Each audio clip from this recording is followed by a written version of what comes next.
Go ahead and call the meeting to order for our Eclipse Committee on Monday, August 3rd, 2026. It is 5 o'clock, and we're going to go ahead and start with the Pledge of Allegiance. I pledge allegiance to the flag of the United States of America and to the republic for which it stands, one nation, under God, indivisible, with liberty and justice. Okay, then we're going to go ahead and do a roll call and then a quick introduction since we have some new members. Okay, Beck. Here. Weston. Here.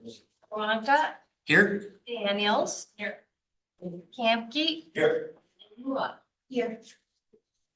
So I don't know if we just want to just make a quick round, starting with Valerie. So I'm Valerie Parker. I'm the planning technician for the Planning and Development Department. I'm Jennifer Higgins. I'm the Planning and Development Director. I'm Jamie Gabbard. I'm the administrator for the village. John Chwonka, Weston resident. Goldsong Moore, Weston resident. Kirk Copy, Weston resident. Lisa Beck, trustee. Brent Olson, trustee. Seth Daniels, Weston resident. Michael Wadowski, Director of Public Works and Utilities for the village. Roman McGuire, building inspector and building manager. Travis Meverden, building inspector and property inspector. Jeremy Hunt, Chief for Mountain Bay Metro Police Department. Josh Finke, I'm the Safer Chief. Thank you, everybody.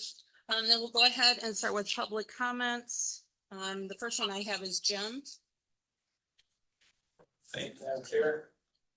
Good evening, Jim Pastel, 5002 Euro Street. First, I'd like to offer a correction to the minutes. The roll call states there were 3 vacancies in the committee. Those spaces were labeled as vacant, but there's a yes marked in the column identified as present. I found that to be misleading. Perhaps a better solution would be to just put dashes instead of stating the vacant person is present. The code enforcement update includes items dating back to 2021. I think this body should start asking questions about specifics of some of these aging complaints. Perhaps a protocol needs to be put in place requiring specifics of any violation more than 8 weeks old. If we couldn't clear up the case in 2 months, there should be a reason. This report does not tell that story.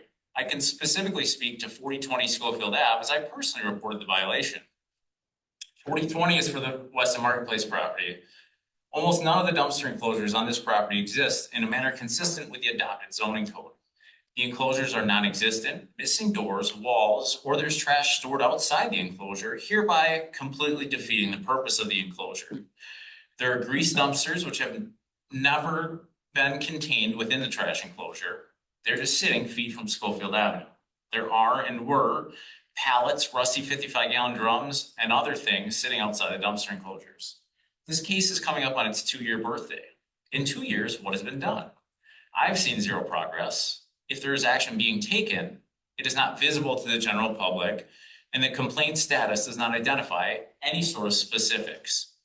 The excuse that was stated to me previously while sitting on this board was that we're waiting for it to get warm enough or until it cools off or whatever the preferred season. None of those excuses hold any water. This case has been opened with ambient temperatures below -25 degrees Fahrenheit and in excess of 94 degrees Fahrenheit. Winter, spring, summer, fall, even a leap year day. Every single one of those has happened. So really there isn't much of an excuse left at this point. I'm asking this body to request accountability and transparency in the code enforcement process, Finally, in reference to the discussion on e-bikes, scooters, and the like, how will this be enforced? Is the expectation that the police department is pulling little Johnny over who is riding his scooter and auditing the data placard on his machine to see if it meets the specifications of the ordinance? What is the exception for fully electric motorcycles? Harley Davidson sells their Livewire One lineup. It's a street legal machine with all the capabilities of a gasoline powered motorcycle. It can be registered with the Wisconsin Department of Transportation, and it's legal to operate on the freeway. Are we saying that it must be trailered into and out of the Village of Weston limits? That seems unreasonable. We do not require that for employees who drive Teslas to work. Just because it has 2 wheels, what makes it different? We treat the electric car with 4 wheels the same as a gasoline powered car. I think there's more discussion needed on this topic before an ordinance can be made, enforced, and properly distributed in the area. Thank you. Any more public comments that would like to speak?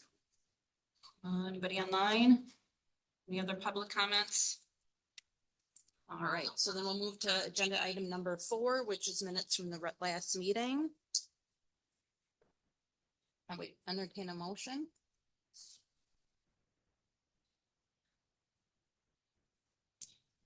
So moved. We need to make any corrections. Not that I saw. Well, there's a motion on the floor to approve the last minutes. I mean, it does say yes under vacant. I guess that could be a dash. I did notice that when I was preparing our minutes today, that somehow I missed removing the words yes. It's all, I created kind of a generic outline and then I fill it in during the meeting, so. I'll modify my motion to approve them with taking out the yeses. Okay. Second. I have a motion and a second. Any questions or discussion? All those in favor say aye. All those opposed? Okay, motion passes. So we're gonna go ahead to any written communications. I didn't have anything that I saw. Okay. Number 5, code enforcement update.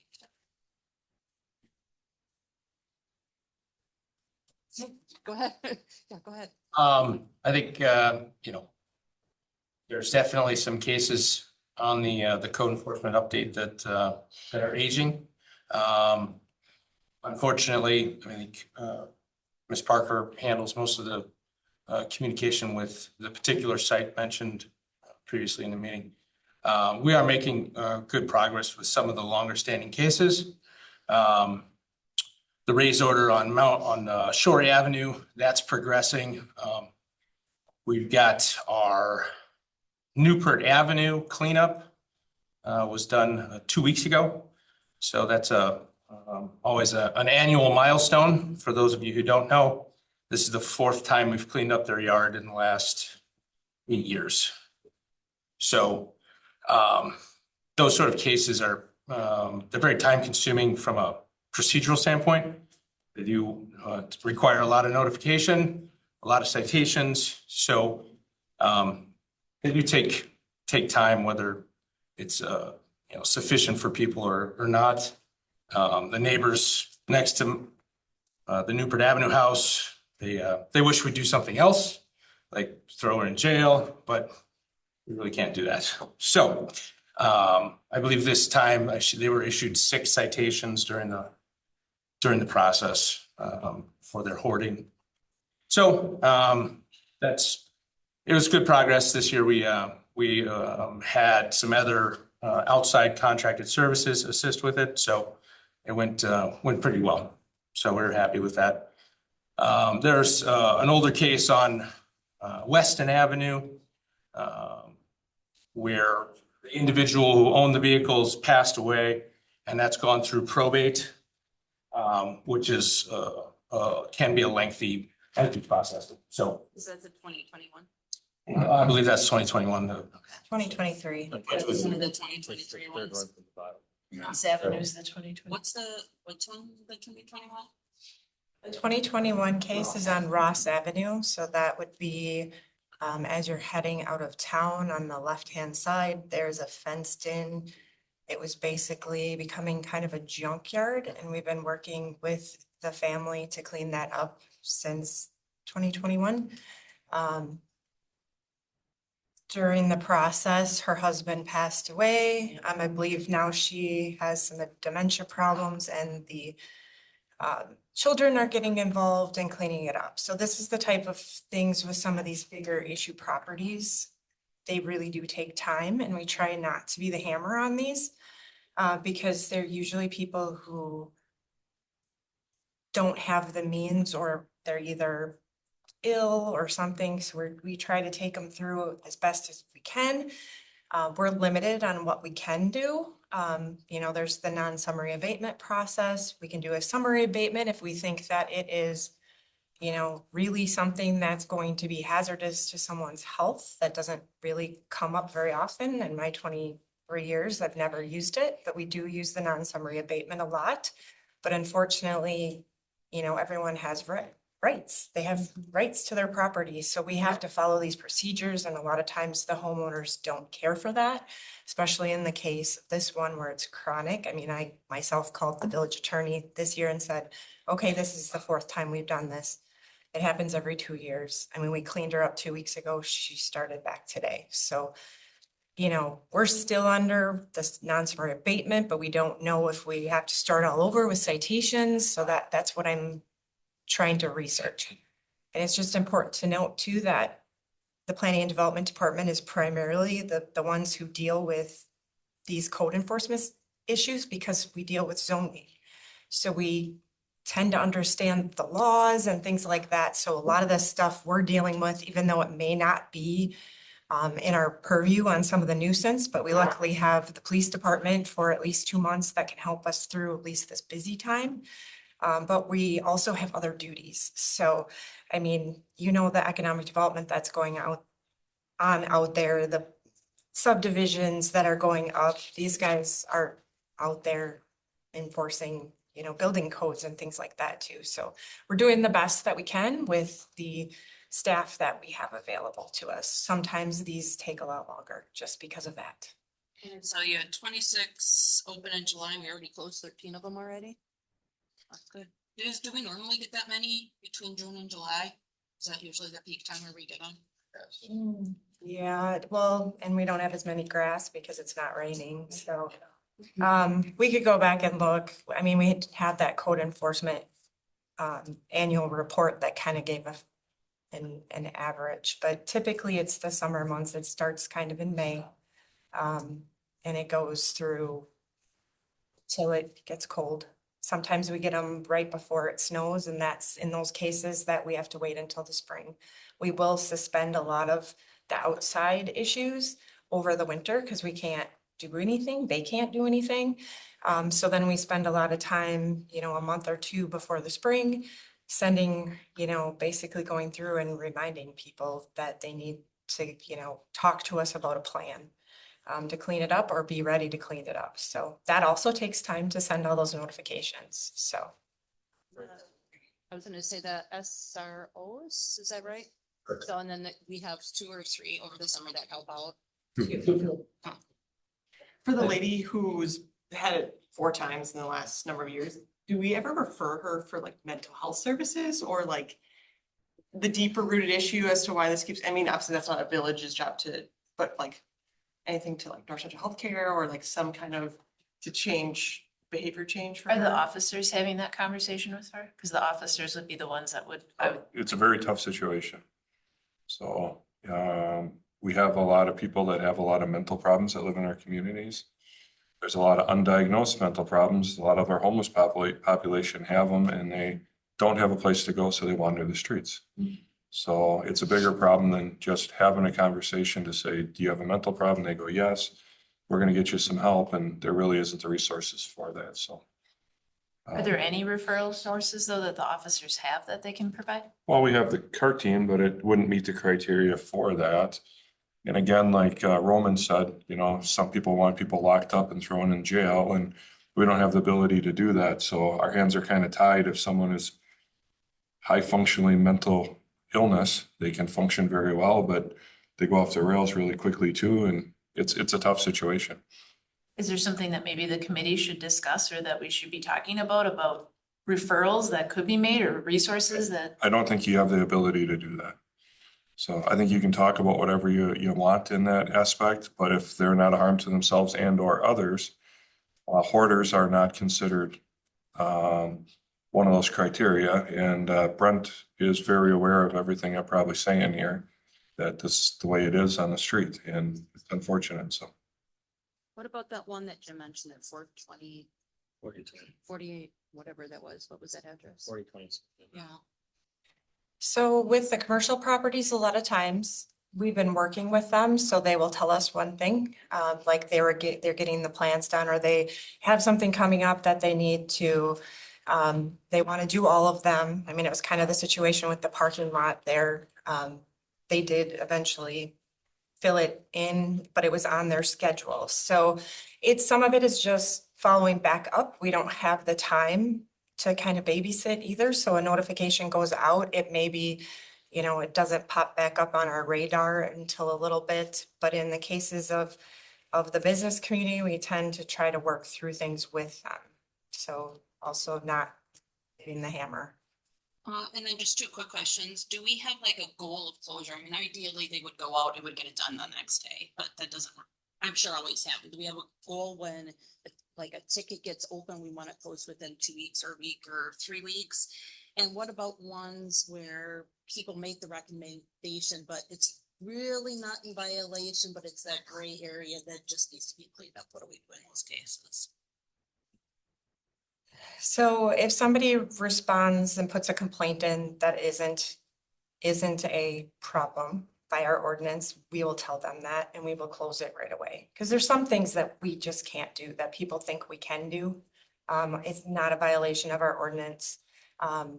Some of the things that people think is just messy properties and maybe children playing and leaving some of their stuff outside. We don't get into that. We handle more of the extreme issues where they're leaving garbage outside, things like that. In regards to closure times, it depends on what the issue is. Right now, we're struggling because we probably need to go through and change a lot of our ordinances because they say we need to notify people in 10 days. Well, I can't even send a letter in 10 days. Sometimes the post office will pull them out and give it to them within a day. Some days they go to Green Bay and they don't get them until well after the notification time. That's even happening with some of our public hearing things. So we try to handle it the best that we can. We give them typically a 10-day deadline. There's some things that we have that we can do things with, like the mowing, things like that. But we really don't have time to non-summary abate for some of the minor things. So we're only handling those bigger issues and we just try to work through with people. So as long as they're moving a little bit on things, we're still working with them. We have a case that has been out for, it's probably 2 years over on Pine that the police officers are involved with. There's typically other issues going on, like they were known by the police officers because they had children in the school. So there's other issues that tend to be going on. So we leave it up to the police officers who are going out there after the letters go. They decide if they're going to cite or not. So they may go visit that house 3-4 times before they cite. They may go weekly. Typically in the summer, they're going weekly with us. We sit down with them every Wednesday morning when they're available. They do have some training they have to do for school. That's what happened last week. So we typically get them from school out, which is early June, until this year. It's going to be sooner. We only get them till the 17th. So they'll help us when they can, but we kind of leave it up to them on citation because they're talking to the people. If they think they're working with them, they do the same thing. They don't cite them. We have cases where they will cite them every week. But sometimes that doesn't do anything. So then we will have to then figure out how to actually abate the situation because it tends to be more, they have a structure that doesn't meet code. It's usually like a tarp shed or they never got a permit for something. Those are usually the easier ones because then they come in, then it might take a while because they're working with these guys to actually get the permit correct for whatever it is. So each situation is different. And some things have multiple violations. So they would have different levels of when is appropriate for it to be closed out. Our partnership with the SROs and Mountain Bay Metro has been extremely productive over the last 2.5 years. We weren't really producing a year-end report until I started it this spring so that we could see what our average closure rate is and what our annual closes are. I think down the road, I think it would probably be beneficial to have someone that can, really assess it, year round. But it's been integral to our ability to close out some of these cases working with Mountain Bay Metro. So the We only unfortunately meet with them during the summer on a weekly basis. It moves to, monthly during the winter when or school season. And they still assist on the serious cases, the stuff that really needs attention, So, but they have more important priorities in the schools with what they do. What they do in the schools is extremely important to our community. So we're glad to have them during the summer. Absolutely. Actually, 4020 Schofield Avenue is on there twice. Those you condensed into one. And they're on there for the same thing, one from November of 24 and one from June of 25. They can be merged together, but sometimes it loses the information that got attached to it. So we have left them open and we will just kind of, there's probably a note in the older one or the newer one. One of them will have a note saying that there's another one that's open and that we're putting the details in there. And then I was just looking at trends. Interestingly enough, there's 5 on here for refuge and recycling, and they're all in the same 3 blocks of Schofield Avenue. So something in that That's 3 just, block area no, that, that's each building at Weston Marketplace Oh. has their own case. got it. I was wondering why they were Yeah, filming in such a small area. They give an address to everything. There's, I think, 4 or 5 addresses there now because it's a combination of the lots. And then are these citations being paid? Like we're writing out these citations to some of these BP violators that are actually paying.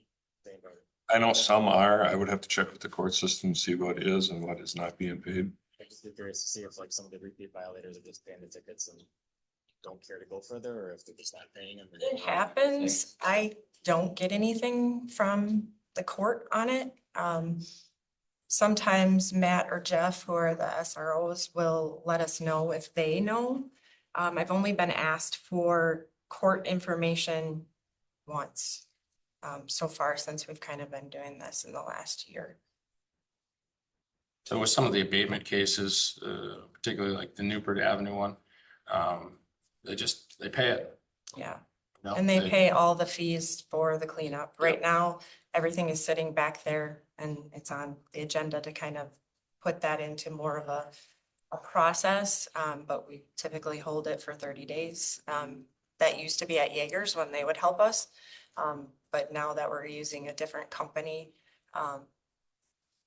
it's going back here as a spot to keep it for those 30 days. So I guess I was looking at it from the perspective of like, if they're just paying repeated citations, clearly those aren't having an effect. So maybe there's a bigger conversation there about maybe what else we could do to try to have an effect. Maybe it's changing the bond amounts to make them hurt a little bit more, so that's more of a motivator to get some of that stuff done, or maybe adding some sort of like subsequent violation where it continues to grow as far as the bond amount. I'm not sure what we have currently, but I was just kind of wondering like if there's something we could do to maybe entice more voluntary compliance with like having to go to. Can I answer that? For every ordinance, we run a 3-tier system on it. So it's up to the officer to decide. And some of the top ones are in the 300 and something. It just changed now. It went up. So it used to be 313. It's probably 323 or something of that sort. But they do run that. And I want to think that maybe Jen can answer that. They were citing the property owner and her, or just the property owner? I believe it's just the property owner. I think it's just. If we look back through our records, I believe all the citations were issued to Robert. Yeah. There seems to be a little bit of a disconnect between their communication skills as husband and wife, and she brings the stuff home regardless of his wishes. When was that time we looked at that amount for the citations or? Is it something? Sorry, say that again. The citation amount that they get cited, is that through you guys then? It's through the court system. So it's we have a decided by bond the. schedule that. Correct. In order for the bond amount to change, the court system has to make a recommendation to the state of Wisconsin. But we have a tier system in that, and if you look at every ordinance, there's a different amount that's in there, either $20 to $50, and court costs that go on top of that. So that's what adds up on it. But if Roman and Jen give me some idea, some of the addresses, I can come back to the next meeting and tell you what has happened in the court and what the tickets have been for. I don't need. Want to do the whole list, but I don't need that. I'm just curious generally. I'll pull the Newport ones for the next meeting and I'll see what was written, what the total was and how much each citation was. I can do that. And last, you mentioned about the letters go out and they have to be notified in 10 days. Now that the mail all routes back out to Green Bay and come back, I wonder if we should take a look at that just so that we're doing our due diligence too. I don't know when we last looked at it, but I know it does take a lot longer, so. Anything else on that? I don't know if we're doing it separately, but I just gonna commend whoever is making the citizens guide for ordinances. I think that's a great Yeah. thing, and I don't know who's keeping it updated, but. That's been in place since, oh goodness. Before I started here. Yeah, I think I did that right after I got here, worked on it, and we've just been updating it when things change, so it's always been available out there. Carrie, when she was here, she put it into Canva, so it just kind of got a little prettier than it used to be. It was just more or less a Word document prior. So yeah, we continue to update it. It's on the website. It's been e-newsed out. Yeah, I thought it was pretty informational, so I was gonna say the same thing, I had the same remark. So I don't know when it was last looked at beginning to end, I don't know if we need to do a quick perusal at one point to see if anything needs to be updated, but I thought it looked pretty darn good. We updated it with the zoning code changes of the last year. And then prior to that, we did a relook at it when Carrie put it in 2 years ago that was one of the things that she did, was to make sure everything was up to date. So we've just made the changes based off of the zoning code changes. So it should Other be up to date. questions? All right, then I'm gonna move to item number 6, up. Oh. Do I need to make a motion to acknowledge anything? In the past, we've done them both at the same, haven't we? We've done them all together, so you could do 5, 6, and 7, all the reports together. Okay. Okay, I'm just gonna do that then. So let's move into number 6, update on Safer. I don't have anything in particular. I don't know if anybody has any questions. We had a board meeting last week, or no, 2 weeks ago. 2 weeks ago? I lose track of time. 2 weeks ago, I think. The only thing really discussed at that board meeting was staffing. So the board chose to not move forward with the 6 individuals that were requested. We are gonna look at the 3 individuals. The point that was brought up there is the big thing we've been getting some pushback on now is our ISO rating. There's been a lot of people, especially those that live within 5 miles of the fire stations, but more than 1,000 feet from a fire hydrant, are seeing a significant increase in their property insurance. I can tell you that for a fact. Mine went up $800. So we've been getting a lot of phone calls on that now because people have gone through their insurance renewals. So the frustrating part for me, I know this is a little blunt, but we had a referendum, and I know it's not this committee's fault, but we had a referendum that would have increased taxes by about $50, and we chose not to do that, but instead our insurance goes up by $700. My math skills aren't great, but I know that one is better than the other. So just incredibly frustrating for us, because now I get phone calls on a very frequent basis and they believe that it's our fault, because we're not providing the service to them, because that's what their insurance companies are telling them. We did have a meeting with the town of Weston because the town is considering leaving the district because they are also getting phone calls because of the increases. I don't believe that's going to happen after the meeting we had last week, but those are probably the biggest things we have going on right now. Other than that, everything is pretty much normal, I would say. I went to that meeting and I thought Captain did a great job with the information, so pass along the kudos to him on it. And how often can we, you said this in a meeting at some point, I don't remember when, but how often can we be reassessed for that ISO rating? We can request a reassessment anytime we feel that there's enough of a change that would change our numbers. The biggest issue that we have right now is we lost what's called basically a water haul credit. So we can't move enough water to get to these homes that do not have fire hydrants within 1,000 feet. So according to the modeling that ISO runs is that we can get there quickly, but we're going to run out of water very fast. And we don't have the ability to haul that water. So that is the reason for the increase in the rates.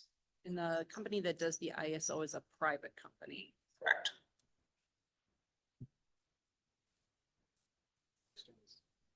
Anybody over here have anything for Chief? Number 7, Chief Hunt? Sure. I don't have a report in the packet, but just a couple of things. We're running our canine raffle again this year. It's September 12th. It's at Clucks. We did that last year. It was very successful last year. Monster Bash is October 9th, and that's at the DC Everett School District again. So at the middle school. That was a huge success. We already took in about $12,000 in donations already this year for it. So we're doing very well on that. We're ahead of what we were last year at this time. So one other thing is building is moving forward. We're waiting for an intergovernmental agreement between Rothschild and Weston. That'll be coming up here within the next month to discuss that. And bids were in and the building came in under cost. So that's very good. So that's all I have unless there's some questions. If people want more information on the building, I know you had some information out, where can they obtain that? We're updating that. So it is on our website. Everything's on our website for all the meetings and all the discussions, and it's all recorded in audio and video. But we'll be adding to that flyer that went out. We just haven't got there yet. Just encourage you to tell your story. Right. There was a training at the middle school last week. What was, some people were asking me and I was like, tutor training? I don't really know. Kind of. It's like a crisis response training is what it was. And so we did one last year or the year before, and it just to get people up to date, working together. Riverside requested to come. I know that there was some discussion with Safer in the past on it, and we're not done doing them, so we're trying to keep up to par with them. And Do teachers come or is this just police? they can. We didn't have anybody that showed up, but they were. Easy threw it out to everybody. Yep, they were allowed to come if they wanted to see what was going on. So that was a 4-day event for us just to get everybody through for the department. Thanks. Nobody has anything. I would take a motion to acknowledge numbers 5, 6, and 7. Can I add one quick thing? Oh, of course, Chief. One thing I forgot to mention is we're in the middle of our strategic planning process. Hopefully you guys saw the surveys we had out. That survey closed as of this morning. Between the businesses and the other agencies and the public, I think we're right around 90 responses or something like that. So not as many as we would have liked. But we're going to condense that information and we'll have it at our next board meeting. I can also bring it to the next CLIPS meeting as well. Excellent. What are you serving? It was a very long survey, just things that the public expected from us, Sure, basically, general. feedback they had and stuff like that. It was pretty well done. A lot of questions. Who are you working with for your strategic plan? Nobody. We do it ourselves. I'll make a motion to acknowledge your 5, 6, and 7. Motion to acknowledge. Do I have a second? I will second that. Second by John.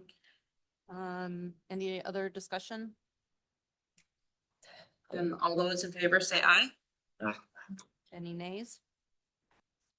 Okay, motion passes. So number 8, unfinished business, discussion and or action on section 82.107 parking regulations, specifically overnight parking regulations from October 31st to May 1st. Would like to take that. Michael, can you? Sure. It always flows back to you, Michael. Yeah, so we've been talking about overnight parking and trying to match, I guess Rothschild and Schofield in particular better. I guess the one request I had from our operations staff was then still having several streets in the community where we do run into more daytime parking issues. If those could still be signed specifically at those locations for, I guess, some sort of other day parking, whether we just say these streets are no parking Monday, Wednesday, Friday, or if we still try to do an even odd, but I guess so. They put together a list of where they have those, for the most part are around some of the multifamily residences or just some other residential properties that we either have narrow right of ways or street sections. And if you get cars on both sides, essentially just not capable of getting a plow truck through there, so. Do they prefer even odd days or every other day? Like what is? Well, I guess however we want to do it every other day, if we want to do Monday, Wednesday, Friday on one side of the road and Tuesday, Thursday on the other, I'm not sure what's easier for the police department to try to control or regulate or. So that was one of the reasons we wanted to go away from that, is having even odds is very hard for officers because it changes at different times of the day. And if the hours were different on it, maybe that would work. But my goal is to get all the vehicles off the roadway. I don't like any complaints from the DPW drivers, and if those cars are off the roadway by 6 a.m, where the officers ticket them or get them off the road, likelihood is they're not going to be there during the daytime. I'm willing to try anything, but I just can't guarantee that you have little sporadic roads here and there to try to accomplish that. I think you're just gonna have problems, and I would like to try it 1 year and just see how it goes with the normal with other municipalities. And I feel that it's very successful. Maybe it hasn't worked in Weston. I can't answer that, but I'm just telling you that then we just do even and odd for the whole village and go right back to what it was. And if there's any complaints, it's hard for me to deal with those. It's just easier if you get all the municipalities the same and run it one time and see what happens with it. So I get the points, but we're fighting the same battle. The battle is get all the cars off the road so all the plows can plow, do their job and not have a car on the road. But however you guys want to do it, I have to enforce it either way, or my guys do, gals. But yeah, I don't know. I think we're fighting a battle both directions here, so. I had the same thing kind of as a note, chief, like, my only concern is some people are gonna want their streets on this list too. Cause there are definitely those people who are like, always think that their street never gets plowed or whatever. So I guess how are we gonna differentiate between what we put these ones on the list, but we want to put this one on the list? Or if somebody calls and says, well, why can't ours be on the list? Like, how are we going to resolve that?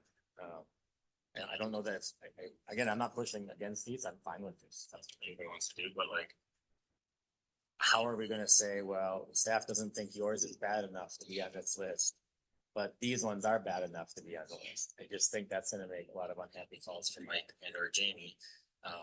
When other people feel like, no, our block's really bad. We want everybody off the street. So we want to be on this list too. And we want to have those signs. I'm a little concerned about that. And then just the cost. I mean, obviously there's 18 sections of road on here. I have to assume at least 2 signs a piece, maybe more for some of those. So I mean, that's gonna start adding up pretty quickly as far as cost. Michael, I think we had some. I mean, for the most part, people don't want to be on this list because they want to be able to park freely on the road. I mean, like I said, I think last meeting, some of these are streets where the the tenants get fined if they're parked inside their property when the hired contracted snow person comes and cleans out the parking lot or their driveways. So, they have to go park on the street. And if they do that at, 10 a.m., they're, they were off the road at 6 a.m., but they're not off the road at 10 a.m. when we're trying to plow it. And I guess that's the hard part. Or it's, so I guess just trying to figure out how do we, I mean, that's probably the case for almost half of these streets is they're next to some of these larger apartment buildings that kind of they'll find their tenants if they're in the parking lot when their snow service comes through. So, and then some of those residential streets are just, they're tighter and they've been nuisance areas. So I guess more than likely, we're probably gonna have people on those streets say, hey, I don't want to be on this list. Can you get us off this list? Because when we have a birthday party or a Christmas gathering, we want to be able to have our friends, our relatives park on the street and not have to, park all the way down the block. So. I don't know Weston, like Chief said either, but like in my experience, it's the exact opposite. People think their mailboxes are being blocked, their trash cans can't get picked up because people are parked on the street. So I guess in my experience, I'd see it the other way where they would be like, no, we want to be on this list because then all of our stuff will get cleaned out as good as those. And that's why I'm just playing devil's advocate. I'm concerned, like, how do we say this is the list And we're not gonna add other people, or are we just gonna leave it as an open list and add it for anybody who requests a street be on there? I wanna make sure there's some sort of a way that we're designating these, that we can say, well, these are the ones that are gonna be here, but these ones aren't. I just wanna make sure we have some sort of answer as to why that is. Does that make sense? It makes sense in my head. It may not out loud. That makes perfect sense. I mean, there's actually probably about 5 other streets that the guys told me about, Friday after the packet already went out. Really, it's the areas of frustration for them. And I guess that's what I would say. I don't have a great way of saying that's the metric of it's so many occurrences during snow events, but if there are streets that have been chronic enough that our staff is frustrated or has had to bypass plowing them in the past, that'd be the criteria of if we can't plow your street because there's cars on it, then you get put on the list. And I don't know, maybe if that happens, twice a winter, 3 times a winter, we look to add a street. And if we go through here and there's times where some of these streets we haven't had to touch, or have never been issues because a family moved out that was the problem, I guess we could look at removing it. I mean, it's a chicken or egg issue, right? We're gonna get fined one place or the other, right? Yeah. I know Chief's got a couple things too. Yeah. Yeah, I just want to say that we're very considerate to people. We have a lot of people that have funerals or get-togethers and stuff like that. If people call in, we put them on a list and say, you can park for the night, or if we get a snowstorm, you have to be off the road. But at least we have correspondence with people, so if they need to park on the road, we allow it, especially if there's no snow event coming.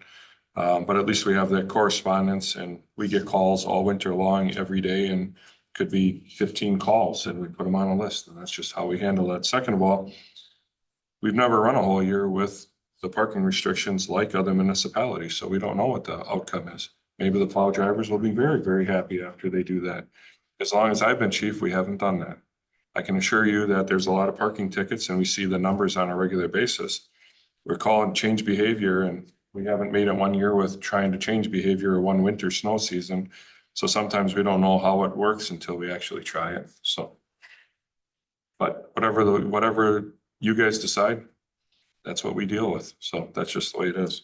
This was partly stemming back from like February, March, April, May, when we had there were 1 or 2 people that. We're trying to get the ordinances so that when the officers go out and do their job, they're not worried on which municipality they're in, they do their job the same. When each municipality has different ordinances, then they have to remember where they are on what location. And it's easier if they go and have a blanket effect and just do their job. That's like a lot of other ordinances. That's why you don't want ordinances to be different from one municipality to another to a point where they can't do their job without looking it up, and then they don't know and they get confused. How much will the signage be? I don't know, it's maybe $20 a sign and however long it takes our guys to put them in. I guess, each street maybe is, say $100 a street, give or take. I guess I see us as still following along with what the other communities have. It's just then these areas would be specifically signed, just like other streets. And I mean, I think Rothschild and Schofield each have streets that are signed no parking, or. For winter, it's there's no parking sections that are just no parking zones where the curbs are painted yellow. But as far as that, we don't have any specialty. Schofield has 1 or 2 streets that have some weird nuancy things on them. One is Spring Street. And we get complaints all summer long because people are saying, see, they can't park there, but they don't understand that that's a winter ordinance, not a summer ordinance. So when baseball games come in on Spring Street, we get calls from residents like you wouldn't believe because of the signage, but they don't understand that summer and winter time. Yeah. I mean, we'd make it explicit where it says, I guess you still got to read the sign, but no parking, whatever it is, like November 1 through April 30th, Mondays, Wednesdays, Fridays, or Tuesday, Thursdays, and probably leave weekends alone. And I think if you're gonna do it, weekends should be in the same boat. Because Monday morning comes around and if you're gonna confuse it on people, you might as well do it one way and leave it, so it's not confusing. Plow trucks come out on Saturdays and Sundays, just like they do on Mondays through Fridays. We do. I guess the part I'm thinking of is like snow removal and some of those things that we would just do Monday through Friday. If it's bad enough on a Saturday or Sunday, we probably have a snow emergency anyways. Or we just, go every other day throughout. Yeah, so it'd be Monday, Wednesday, Friday, Sunday on one side of the road, Tuesday, Thursday, Saturday. The every other allows us, if we're plowing on a Monday and cars are all on one side, they can come back on Tuesday and clean up the other side of the road. So if we're going every other day, we're not doing what the other municipalities are doing, correct? Well, and just on these streets, the rest so the rest of the village would be no parking, 2 AM to 6 AM Which Rothschild is till 7. or 7. I guess whichever one that would be. Schofield is till 6. I just had to look them up because I So wanted. really quick for our new members, you're joining in the middle of a conversation, and I just realized like you might be completely lost with what's going on if you didn't get a chance to go through the packet. Last meeting, we talked about looking at overnight parking specifically, not our whole parking ordinance, just to look at overnight parking. It was brought to me by a couple of residents with concerns. I brought it to the committee. If you look at, I don't know if you got to read all the packet, but on page 9 of the packet are minutes from last meeting. There's 9 other communities around us and what their parking restrictions are. So just to kind of get you caught up, I just was kind of thinking about that as we're going through, like they're probably quite a bit behind. Sorry about that. So hopefully that helps kind of catch you up where we're at. Yeah, so I mean, throughout the majority of the village, 98% would be the exact same as the rest of the other communities, and then we'd have these few spots that would have direct signage on the street saying no parking, and I think would accomplish what our plowing staff would like to see, and I think was close to what then everybody else is doing. I guess I know you've got officers that are trying to enforce things and they get mad. We got plow guys that try to do their job, they get mad, and then residents out there that want to be able to utilize their streets, and they get upset when they get told they can't do that either. So I guess I was just trying to find a compromise that would hopefully work for everybody and still accomplish what we want to do without being too complicated or overly zealous maybe with restricting parking in the community. Well, I agree. Whatever is easier, that's gonna meet all the ordinances it has to meet. My only thing is if we don't know the cost of the signage, is there a way we could work that in if this is a motion that somebody would want to make, that the amount has to be below a certain thing or a certain level, or if it's above, then we come back and rediscuss. So, because if say a motion goes and it passes, I don't know what this cost is. Yeah, I mean, That makes sense. and once we make the sign, we have, weight limit signs that we make and redo throughout the year, and we put those up in March every year, and then we take them down in April of every year, so. We have other signing costs that recur, and we would be taking down all of our current winter parking signage too. We utilize our sign shop, so we likely will just use our white blanks and print those off when, on a rainy day, and our staff would make them and then go put them up, so. Final thought. Again, if we're gonna pick streets, I'd like there to be some sort of a formal, this is how we pick them. Because you also have to think from a court aspect. Believe it or not, someone can take a $25 ticket all the way through a municipal trial. I've been there, it happens. And so if someone were to say, well, my street's on here, but their street's not, why is my street on here? It's not fair. I guess I'd like to see in a world where we could be able to say more than one. These are just the ones that our staff have identified as difficult. I think that might get us in a little bit of a bind. So it doesn't have to be anything crazy, but if there's 2 or 3 criteria, these are the things that we consider when determining why you end up on this list or why you wouldn't end up on this list. I know it's rare, but those tickets, every single one of them could go through municipal court and a whole trial in front of a judge. if someone chooses to contest those. So I'm not saying no to this, I'm saying if we are doing this, there needs to be something just to back up what you're doing. Does that make sense? Like to support the decisions that are being made by the staff, like, you know, they meet these criteria, that's why they're on the list. Or if someone calls and says, I want my street on this list, I can say, well, you don't meet the criteria, so you wouldn't be on the list. When do we meet again, Jamie? We don't have a meeting set. We have two tentative, so we can select at the end of the meeting if we wanna come back in September or October. I'm just wondering if we could get some of Brent's criteria added to the RFC with a brief cost for the next meeting. Theory, they should both be before stuff. Yeah, that exactly. And it would be ideal if we could do it now, but I think it would be a little bit more detailed if we waited a month to get it done. Would that give enough time? I don't know how long it takes to make signs. What does everybody think? I guess if we're as an agreement as the committee that we want to go this route with these streets, or are we not? I don't want to have staff put the work into it if we're not going to ultimately entertain having this list. Does that make sense? So like, if we're thinking more like what Chief is saying, and we're not even going to do the list, I guess I don't want to send staff off with a bunch of work this month for no reason to bring it back to us next. My thought would be just do it clean and do 2 AM to 6 AM and not worry about, do we gotta put up signs? Do we not have to put up signs? Do we have to, what part of West am I on? Do we have to read the sign here? Am I not? So I don't know, 2 to 6 is clean.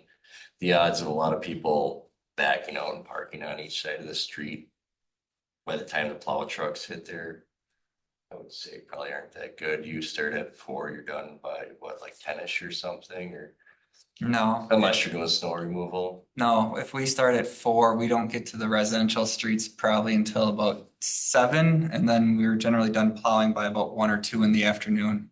So I guess that's where it comes in, is somebody who works third shift, you know, they might not get home until Or if they- 7:30, 8 AM, Doing and then they 10, go park on the street.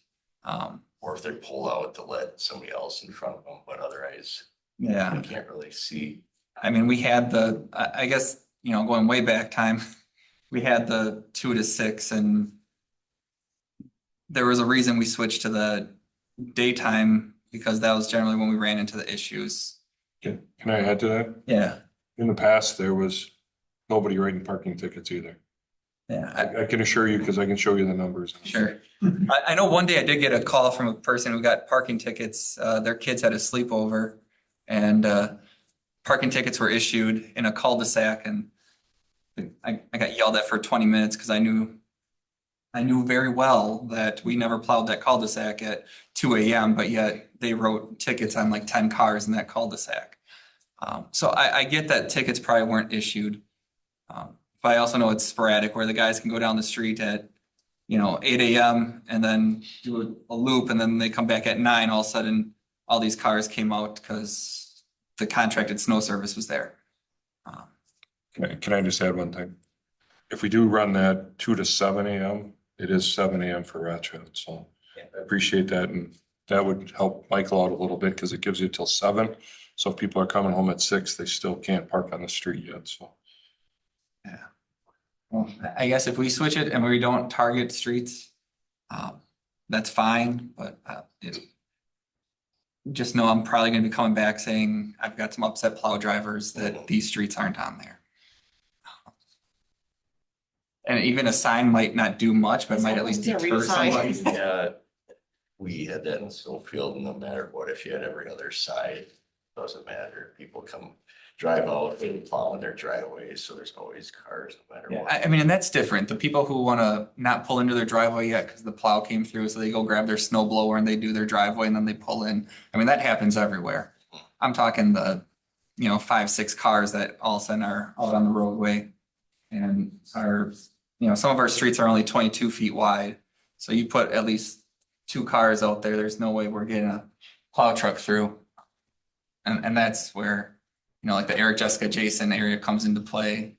Some of those other ones. Some are on hills where if there's cars parked on the road, starts getting a little dicey. Like Foothill is one of those where there's cars on both sides of the road. the guys just don't feel safe because they're probably gonna take out some of the cars. I don't know, I'd just like to see a little bit more, like you said, like criteria and or approximate costs. It's gonna cost $3,000 and these are the two criteria that we met, and then there would be enough time to get it done before winter. But Does anybody else feel strongly one way or another as far as, you know, going like a uniform thing, or if we were could it consider street by street? I think I agree with John. I would rather just go a single policy. It feels like a lot for even police officers to be like, okay, what street am I on? Oh, yeah, you can park here, you can't park here. Feels like a lot of nuisance. So I would rather have a uniform policy that we could stick with for more than a year, I guess is kind of how it feels. So I guess the cost of a sign is probably gonna, I just don't think people are gonna read it. Like, I just, it feels like a waste of money, but yes. Michael? I'll be done after this. That's fine. But we do have some streets in the village right now that are no parking anytime That are already signed. that are already signed. Sure. And On top of these, you want these added, is what you're saying. these would just be for winter parking. So I guess the signs would go up, they'd be up year round. People would see them as they pull into their house every day. And hopefully that would register to them. Are there Rothschild roads that are like this? Schofield does have one or two, and one is Spring Street, I know for a fact. Junior, Spring, Cowley and River.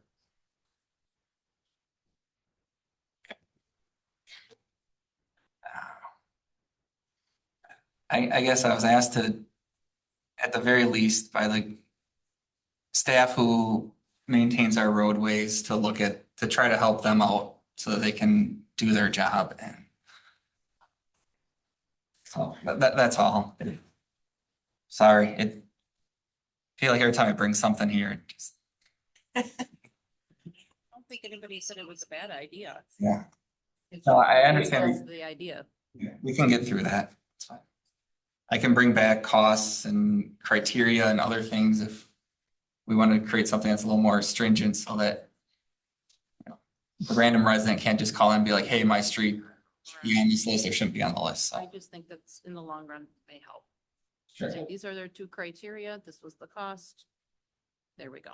If we don't meet till September, would it be feasible, say this passes and you gotta put these signs up, would that give you enough time to even do this? Okay. Yeah, and they would probably start with the worst ones. Okay. Like if you said you can do this, but you can only pick Yeah, like if we just get 8 two lines streets. down. I could probably say, okay, we'll pick 8 streets.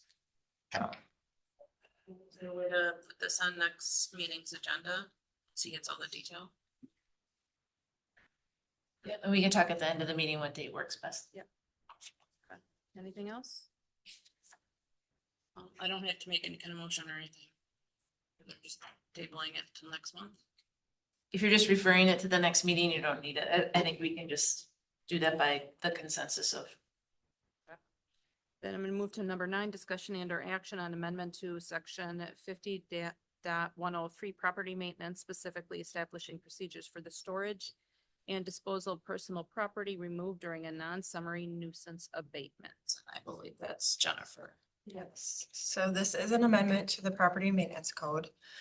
And it was directly related to our dealing with that property we discussed earlier. And looking at it, I just wanted to be sure because we didn't have anything set for that 30 days and we all were under that impression that it was 30 days. So I did some digging.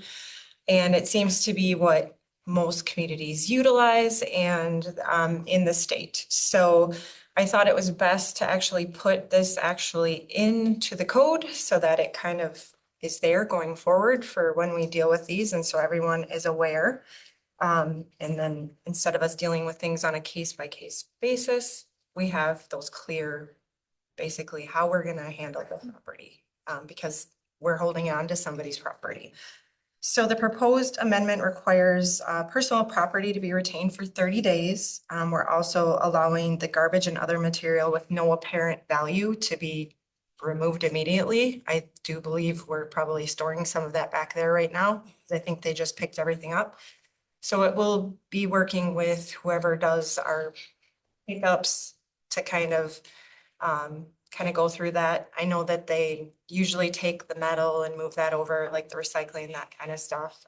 But it'll be a little bit more work on the disposal side, but depending on what this is in the future, it also does give us the ability to, if it is something of value, to potentially, if they don't come back and ask us for it within that 30 days and pay all of the fees and everything, we could potentially sell it on surplus too. So if it's something of value, so most of the time we don't have anything of value. It's usually junk, but you never know. So, but basically, these would establish procedures for documenting what we're picking up and how we dispose it with Wisconsin's current law.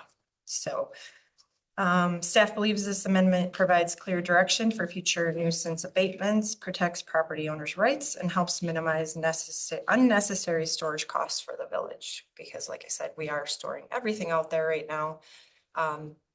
And we are renting 3 dumpsters. 3 dumpsters to do that. So, For this one house? yeah, So basically, everything would get junked if it's junk. yeah. And this just kind of supports that. If you come across some odd item that we could sell it. Right. Sometimes there are, but Are they just notified like in the letter that when Yeah, they're we'll- coming out, you would just put something in that we'll letter? change some to basically our non-summary abatement information, and we'll probably create something else that would go to them the day that they go out there, or if we hire it out. Typically are hiring it out this last time we did, because when we used Jaegers, these guys were actually there Physically doing all of it, and I didn't want them doing that. That's how they've done the last 3 times. So we actually hired an actual trash out company. They got it done in 4 or 5 hours. Yeah, it was very fast. And then that gets billed back to that resident. Yeah. Yep. So we have that fee. Now we just have to kind of sit on the fee for the dumpster for a while. And then also there'll be a disposal fee when we can actually dispose. All those fees go back to the property. Yep, and this property owner actually will pay it all.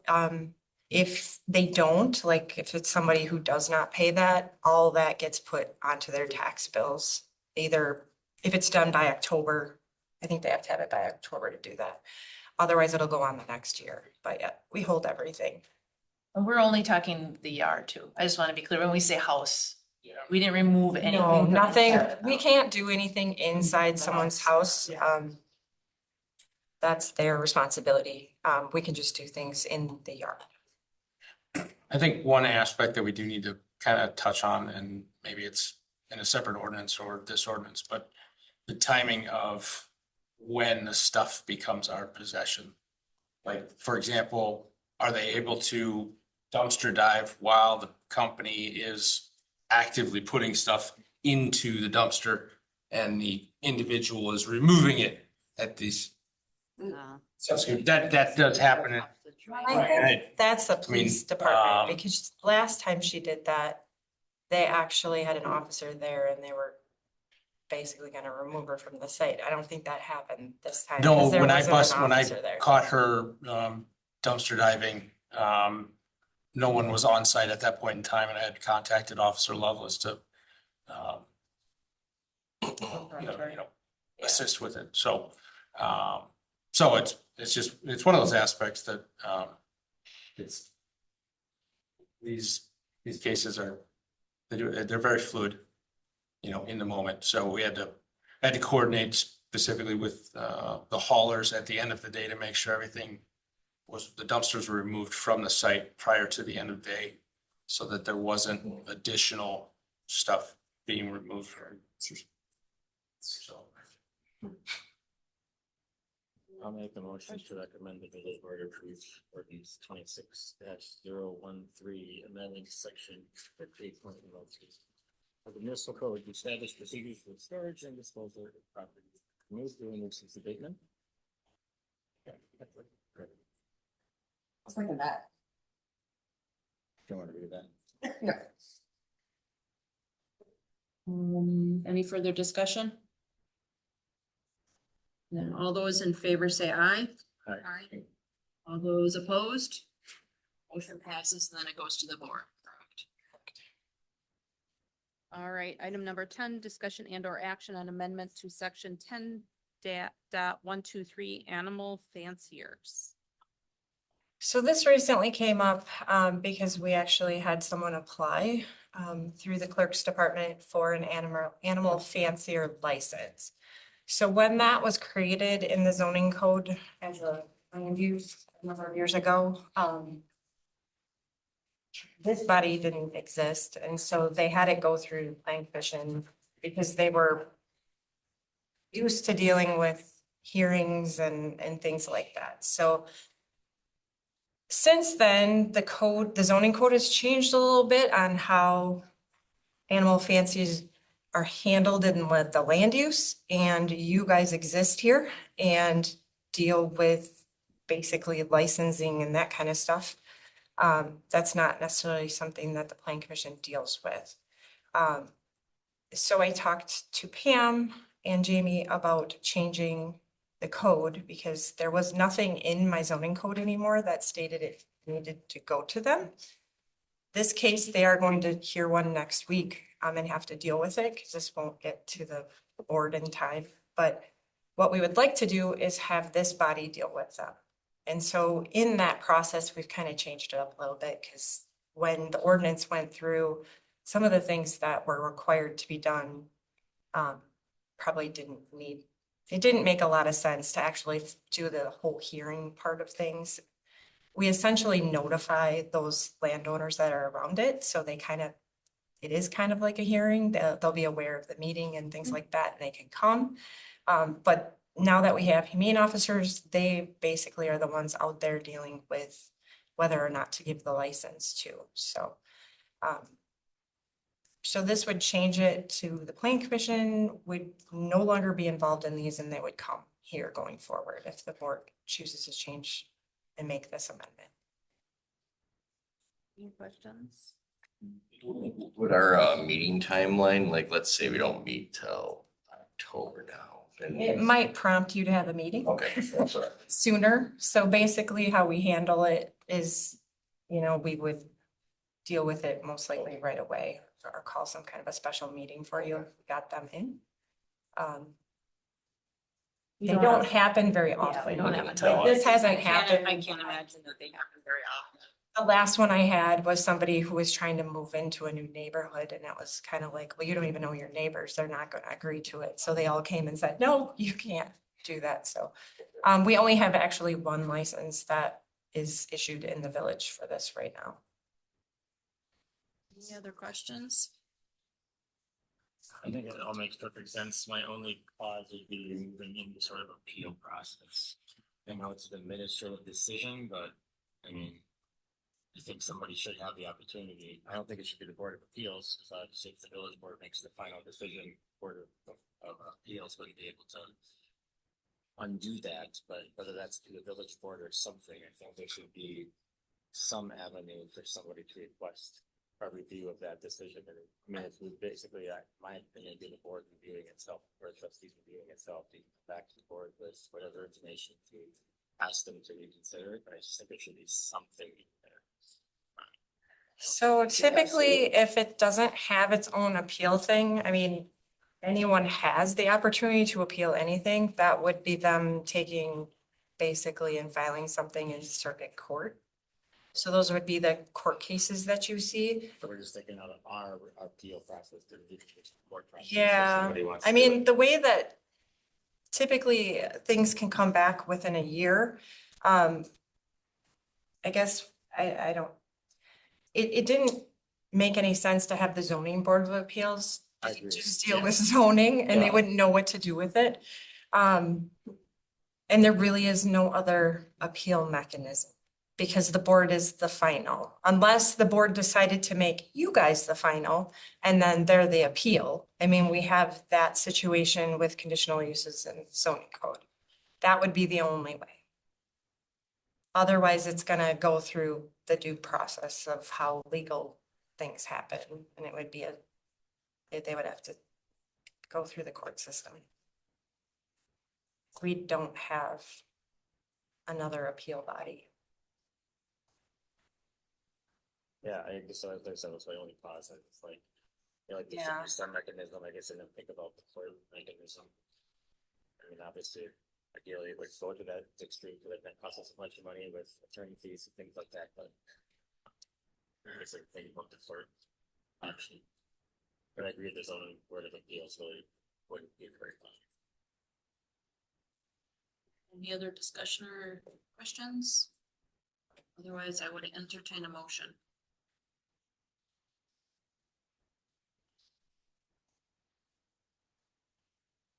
And Brent, you could bring that up at the board meeting, the board could discuss, because they could always change Yeah. the ordinance at the board level too, if they're comfortable with, and Yeah, like, they need an appeal mechanism. I don't think it changes my opinion all that much of the whole thing overall, but it's kind of the one thing that gave me a pause of like. Yeah. I maybe didn't, something. I didn't know what to do with it either, because I was like, we don't have anything, and zoning board of appeals, they have not met since the zoning code went into effect in 2015, basically, so. Yeah, Yeah, I mean, it's a court, it's a very low frequency thing, if ever, court process is just for that, so I mean, it would be no chance to do anything, they'd have assumption. So this is still gonna go to the board anyway. yeah, it would go in 2 weeks to the board for final approval of the ordinance. I'll make a motion. I don't know where to read. I make a motion to recommend the approval of ordinance number 26-014, amending section 10.123 animal fancier and for the draft ordinance to the village board for consideration at its August 17th, 2026 meeting. Right, Stephanie made a motion. Any seconds? No, second. Second by Kirk. All those in favor say aye. Aye. All those opposed? Nay. Passes on to number 11, discussion and or action on addition of electric scooter definition to chapter 82, article 3 bicycles, possibly paralleling the city of Wausau's adopted ordinance. So I had an RFC in the packet regarding this. We did get some correspondence, mostly from young athletes that are using the scooters to get to practice. So I had reached out to the city of Wausau to see how they addressed scooters, and they have a definition of what is allowed. They are not allowed on sidewalks except for a few exceptions within the city, and I think that's just because of the way that the roadway connects. There'd only be the sidewalk option for them to take. But I know when we talked about the ordinance and adopted the ordinance, we said it might need to come back a couple times because the electric mobility market continues to expand and change. So this was one item I wanted to bring back to discuss. Any thoughts, anybody? Oh, I'm sorry, Chief, go ahead. I'm trying to find something on my notes and I can't find where. I got a couple comments. So just a couple points. We've been having a lot of people fleeing on e-motos. We just had one tonight. They tried to stop them from being in the park. Happened on George Street and they took off. They've been running across the river and coming back and forth. But anyway, I don't have a problem with electric scooters, but they should be considered play toys, not the ones that go 65 miles an hour, which you can buy at any store or on Amazon right now. So there's skateboards right now that are 35 miles an hour. So I think our blanket on this is missing the point. I think the point is a kid wants to go to practice at the school. They're running a play scooter. They're not running a high speed scooter. I don't know how you're going to distinguish between the two. I don't know how you're going to do that, but I'm just telling you that just because one municipality did it, there's always a good point in life is always to lead, not follow. If you want to follow, you're probably going to get yourself into problems. I think we need to lead on this whole thing. And as you can see, we're probably leading in the state of Wisconsin right now on e-moto stuff because nobody else is doing it. I think you have to put something in there. If it's a play toy scooter, that's fine, meaning that it's a low speed. But these high speed ones, how are you going to say if it's less than 100 pounds, it can't go 100 miles an hour? That's what we're dealing with. So just be very cautious on what you approve, because what you approve and what's actually out there are two different things. The comment from the one kid who his his goes less than 20 miles an hour. I still think a kid who's probably not able to drive, right, if he's has to ride a scooter, or he's even close to, 14, 15, should he be riding something that goes even 20 miles an hour? He has no training, no, take class or anything. I watched kids ride down Camp Phillips, two people stacked on top of each other, two girls, no helmets, coming right down Camp Phillips. And I was like, this is crazy. This is absolutely crazy. So I feel very skeptical about putting how do you define low speed, right? What is low speed? 5 miles an hour, 10 miles an hour? Like, I don't know, what are you sitting there clocking people with a radar gun or a speed gun for cops? Like, this feels like a lot bigger. There's a lot of discussion that has to happen. So currently though, I would just, if, to trustee Olson's point, at this moment, they are not allowed in the village of Weston. Right. So all e-motos, so that No matter would what. not be allowed on only on personal property. So we would not allow electric scooters of any sort. Right. And that's been the correspondence that we've put out to the community and just sharing some of the feedback. So we got a lot of feedback. I'm sure. I did too. But these were people that specifically sent emails and wrote in regarding the scooter piece. Where did we draft a lot of ours from? So this ordinance was created by the Metropolitan Planning Organization. They have a subgroup on bike and ped, and they put together the draft. They submitted that out to everyone that's part of the MPO, the Metropolitan Planning Organization. That's what we used as our template, and we could make minor changes. Sure. The only change that we made was they had that e-motos would be allowed on roadways, and we took that out. And in taking that out, that meant that they were not allowed at all in the municipality. Sure, okay. Can I just add one point to that? If they're registered e-motos through the state of Wisconsin, they're allowed. But The there license really plate. is no such thing, like a, There's electric motorcycles, which is kind of like an e-moto per se, and those are licensable. If they're able to be licensed through the state, they can operate. You would need a driver's license to operate? Exactly. so same thing, if you had an electric motorcycle, you would it'd be licensed, be registered and licensed. Correct, and you have to have a driver's license to operate it. But there is not right now a way to register an e-moto. It's not a vehicle that would be registered through the DOT. What I took away from the two individuals that wrote in, one of them wrote that I'm now no longer able to attend practice because I don't have any transportation. Can I not walk? I'm on a cross-country team, get running. So I think it's a convenience item. You have to take safety as a priority. To me, something is going to happen in this community where someone's gonna get hit on one of these, and then it's gonna become this massive issue, but because nothing serious has happened that I am aware of, that everyone thinks it's fine, right? Everyone's like, well, they're just kids getting around town. But they're not, because I've seen them going across the corner of Kennedy Park and there were like 3 kids on one bike zipping through. And they went so fast, I couldn't even snap a picture Oh, yeah, because they were gone. Yeah. In the park. Yeah. And I'm sure it's not just Kennedy Park. I'm sure it's happening in other areas. So, and then it goes back to enforcement, how are the police also said, no, they need to have something out there that they can enforce, but it's kind of narrowing down what should be on the ordinance and what should not be on the Well, ordinance. how many there are, probably gonna be a full-time job for the police department. If you can catch them. Correct. Well, we could put the police officers on e-motos and then they could just be sitting. Yeah. We have a neighboring municipality that actually got to the point their ordinance allows them to seize the Yes. mows Yeah. if they're caught. So I'd be not saying we go that route, but something to think about. But I also had a resident reach out to me personally, who also happens to be an attorney, and had read our definition of e-moto. And he says that the way it's written, he believes that would also include fully electric cars like Teslas. Which, when I read it, it says any electric powered device designed for transportation. That does not include fully operable pedals. So by that definition, I think he has a point.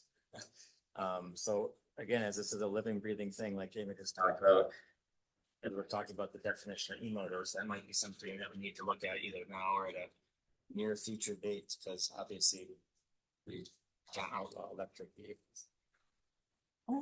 Yeah, yeah, you can't do that. So.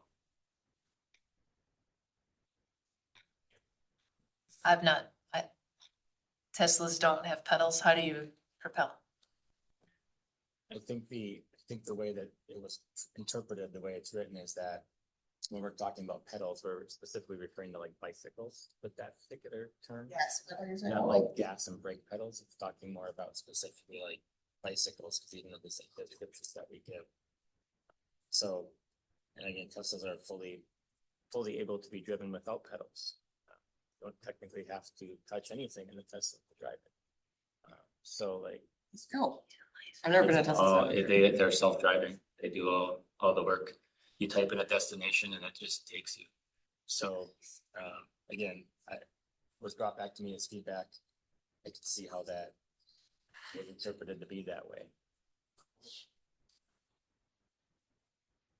So what are our thoughts? I think we drafted that with the scooters originally, because you're not gonna pull over a 6-year-old on a Barbie bike, are you? Play toys? No. Exactly. That's what we used. You would like Common your sense. officer's discretion as. So I don't think we really need to change it this time, what we adapted to. Have you issued any citations that you know of? Can't catch them.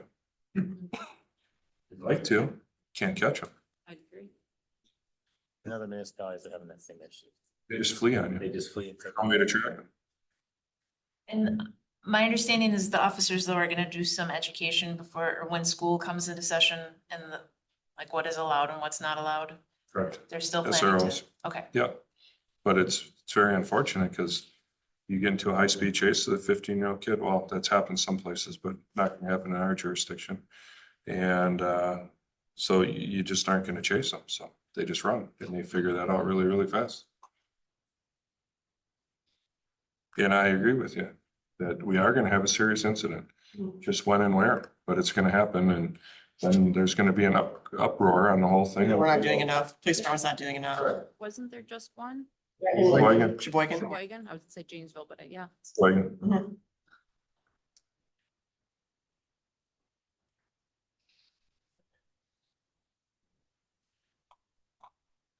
So do we change any language or leave it as is? So if there are no changes, you wouldn't need a motion. If there's nothing that's changing, you wouldn't necessarily need a motion. I can look more at the pedals piece and see how other communities are handling that. There actually is, you guys didn't get your municipality meeting magazine quite yet, but there's an article in there about e-bikes also, because it's been a conversation with a lot of municipalities. You could make an exception in that, and you can just put licensed motorcycles and or automobiles that, just to take care of that, and that would be a change. You could just put it in there and be done with it. And I wouldn't even have thought of it, to be honest with you, if they hadn't brought it. Well, that's what their attorneys are.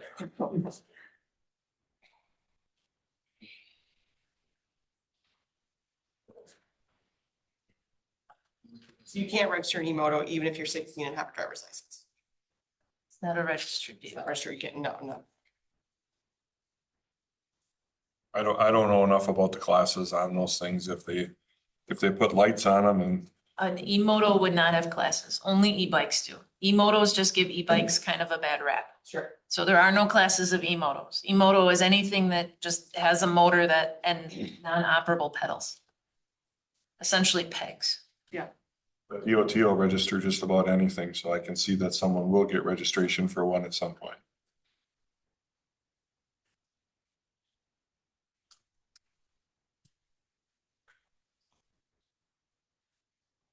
Any other thoughts? So is there any decision that's like time critical here that we need to make like right this moment?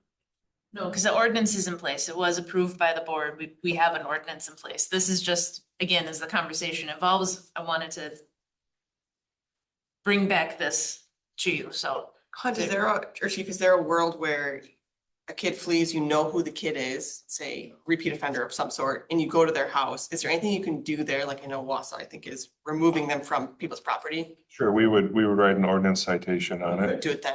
Two that I saw today both had face masks on and sunglasses and black motorcycle, e-motos. And they're getting really, really clever. If Facebook groups are organized together to come and do that and meet at a certain spot in town and all wear their masks and, I mean, it's a thing. It's sadly a thing. It's a new thing. It was something we have to deal with that we haven't had to deal with. Yeah, there was 3 of them in Pick and Save parking lot last night. Gators, full gators, you know, it's 85 degrees. They got that and masks and, I mean, they had helmets, but there was 3 of them kind of gathered. It was kind of scary, but. So I guess my thought was, what would the committee think about? Let's highly publicize for the next month, and in our September meeting, we're going to be looking at this issue and encourage public to come in and talk. There's so many different thoughts and feelings on this. Some of it is written. I mean, social media is what it is, but there's definitely a lot of people who feel strongly one way or another. Give them an opportunity to come in and tell us what they think should happen.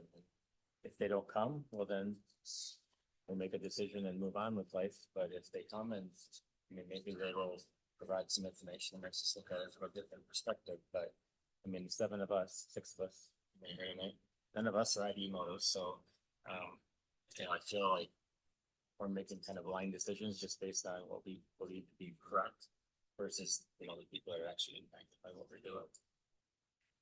I think the excluding electric cars or whatever Chief said too might be a good add-on at some point. Like we're not talking about Teslas. Yeah, it's easy. Move it over to Is the, that what si- you said, Dave? oh, Just public survey out, it'd be easier. See what you get, because a lot of people will respond if they don't want them. And some people, if you get 5 people here, you're not gonna change an ordinance over 5 people, but if you put a survey out there, you're gonna get the other people on it that are gonna say, no, I don't want them. At least you have the ability to judge it independently instead of if 2 people show up, ooh, now we're gonna change the ordinance because 2 people showed up and nobody opposed it. Well,